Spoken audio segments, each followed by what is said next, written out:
Yo, salut tout le monde, c'est Kat à l'appareil, j'espère que vous allez bien.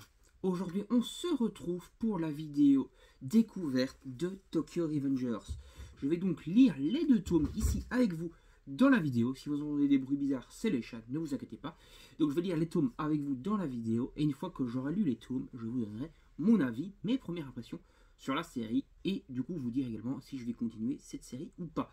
Ou en tout cas si elle mérite toute la hype qu'il y a. Oui, parce que je découvre enfin Tokyo Revengers, ça avait quand même pas mal de retard. Allez, on va déposer le tome 2 là et on va aller attaquer directement le premier volume. On va voir donc si ça mérite toute la hype qu'il y a autour. Bon, je pense que oui, mais on va quand même voir, je peux toujours être déçu, on ne sait jamais. Allez, c'est parti, lecture en direct.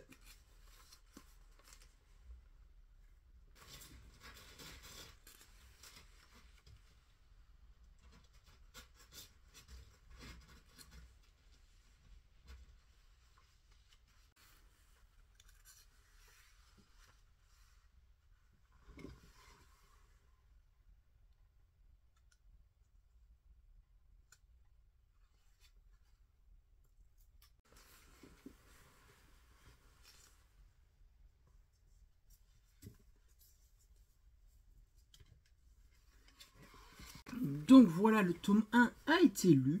Et franchement, bah, j'aime bien. Voilà, déjà, j'aime bien pour le premier tome. Donc l'histoire, c'est quoi? Donc c'est un mélange entre plusieurs genres déjà. Donc c'est du Furio. Donc un genre que je n'ai pas spécialement dans la mangatech parce que c'est pas un genre à la base qui m'attire, mais ici ça marche plutôt pas mal. Donc peut-être que je prendrai d'autres mangas du même genre, du genre Furio. On va voir. Donc c'est quoi Furio? Bah, c'est surtout des combats de rue avec donc des espèces de gangs rivales, des bandits on va dire, qui s'affrontent donc dans la rue de façon assez violente. Voilà, et c'est plutôt bien retranscrit ici. On a des clans, on a des bandes, voilà, de rivaux qui combattent en général en combat de rue, donc en combat. Ah, ils sont chiants ces chats. Oh là là. Donc ils combattent au corps à corps, assez violent. Et ce qui est en fait d'assez original dans ce titre comparé au Furio, on va dire classique, c'est qu'on a un délire de voyage dans le temps. Donc en fait, le personnage principal est, on va dire, un peu quelqu'un qui se considère comme un loser. Et il apprend que sa petite amie de l'époque est décédée. Voilà, la seule petite amie qu'il a eue, parce qu'il a vraiment. Voilà, c'est un peu un loser, on va dire qu'il a raté sa vie. En plus, la seule fille qu'il a aimée vient de mourir, etc. Et puis, par des circonstances, il est envoyé dans le passé 12 ans plus tôt. Et là, du coup, il va essayer de sauver cette fille et de l'empêcher de mourir. Et donc ça, c'est très intéressant et c'est plutôt sympa. Et moi qui suis assez fan des mangas, enfin, en tout cas des séries, en tout cas des univers, des histoires de voyage temporel, ça m'intéresse déjà beaucoup et j'ai envie d'en savoir un peu plus. Pour l'instant, il y a un truc qui me chagrine un peu, c'est que je suis pas très fan du dessin. Le dessin est bien, oui, d'accord, mais il aurait mérité d'être un peu plus beau. Voilà, je trouve que ça mérite d'être un peu plus joli. M'énerve celui-là, mais pas possible ça. Donc on va aller attaquer maintenant le tome 2, enfin si les chats me le permettent, hein, parce qu'il y en a un dans le bac, il y en a un qui occupe un jouet, ouais, c'est le Dawa autour de moi. Et normalement pendant la vidéo vous avez vu à un moment il y avait mon chat qui s'appelle Birus qui était présent, je crois que ça a été filmé quand il était sur la petite table. Vous allez me demander certainement combien de temps j'ai mis à peu près pour le tome, ça se lit quand même assez vite, donc une quarantaine de minutes, c'est plutôt intéressant. Après j'ai quand même un peu savouré, j'ai quand même un peu profité des planches, même si c'est pas les plus belles planches. Putain, il m'énerve celui-là.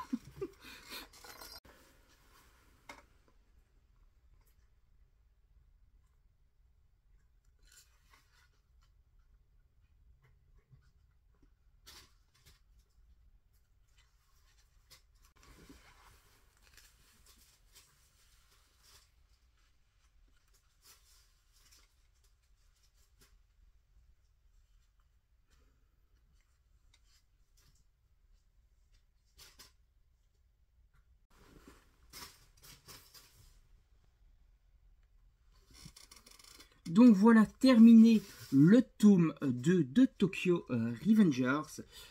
Franchement, c'est sympa. Voilà. Encore une fois, je suis un peu, on va dire, déçu par le dessin. Je m'attendais à mieux. Voilà, il y a certains plans qui sont un peu vite, etc. Mais dans l'ensemble, c'est quand même correct. Voilà. Ça, c'est, on va dire, la petite déception, c'est les dessins. Mais au niveau de l'histoire, c'est très intéressant. Alors déjà, on se retrouve dans une histoire un peu à la retour vers le futur et surtout à la retour vers le futur 2. C'est-à-dire que lorsque... M'énerve ces chats. C'est-à-dire que lorsque ils font... enfin, quelque chose se passe dans le manga, enfin dans l'histoire, quoi, ça impacte donc le présent. Et c'est-à-dire, il n'y a pas vraiment d'univers parallèle qui se crée un peu comme dans Marvel ou dans Dragon Ball. Voilà, il y a pas quand tu changes quelque chose dans le passé, ça va impacter directement ton présent. Un peu comme dans Retour vers le futur 2, où avec Biff par exemple, donc il y a un changement en fait dans le passé du Retour vers le futur 2, pour ceux qui n'ont pas encore vu, mais je pense que tout le monde a vu quand même. Et Biff parvient à se procurer un truc qui vient du futur et qui va donc lui permettre de parier sur plein de choses pour devenir très très riche. Donc ici, notre héros, il fait en fait quelque chose dans le passé pour essayer de sauver sa copine, mais ça va impacter différentes choses. Et donc un des personnages, je ne vais pas vous spoiler, mais un des personnages qui n'est pas censé finir comme ça, on va dire, dans le présent, va devenir un chef de gang, etc. Et ça va donc foutre la merde dans le présent. Et donc il aura impacté un personnage, en gros en voulant sauver celle qu'il aime, il aura impacté un autre personnage qu'il aime bien, et qui aura totalement changé de personnalité, et totalement changé du coup dans le présent. Ce qui va donc changer son présent.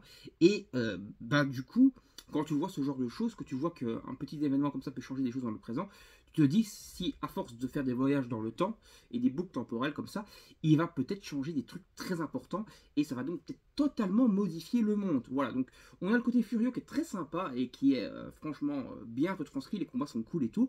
Mais moi ce qui m'intéresse vraiment le plus, c'est de savoir où ils vont, jusqu'où ils vont aller dans les changements temporels, dans les voyages temporels, et de savoir jusqu'où le monde peut évoluer, peut changer dans le présent à cause des pérénigation du héros dans le passé. Donc ça c'est très intéressant. Et du coup je pense que je vais continuer la série Tokyo Revengers. Donc je remercie encore GGA de m'avoir acheté les 2 premiers tomes. Ça m'a permis, mon pote GGA, ça m'a permis de pouvoir tester la série. Et franchement elle est très sympa. Donc je pense que je vais la continuer. Voilà, c'est une série que je vous conseille. En tout cas lisez au moins les 2 premiers tomes pour voir si ça vous intéresse. Parce qu'un tome on ne fait pas assez une idée en tout cas sur l'histoire de voyage temporel. Ici, avec le 2e tome, on s'en rend un peu plus compte. Et franchement, si vous êtes fan des histoires de voyage temporel et que vous aimez bien un peu les bastons, un peu de rue, etc., franchement, c'est fait pour vous. Voilà, après, si vous voulez chercher des planches magnifiques avec des arrière-plans super fournis, voilà, passez votre chemin parce que ce n'est pas, en tout cas, ça qu'il y a dedans. Mais franchement, l'histoire et les combats sont très cool et très sympas. Donc, je vous conseille Tokyo Revengers. Allez, on va s'arrêter là pour cette vidéo. J'espère qu'elle vous aura plu. Et moi, je vous dis salut, à la prochaine. Bye bye.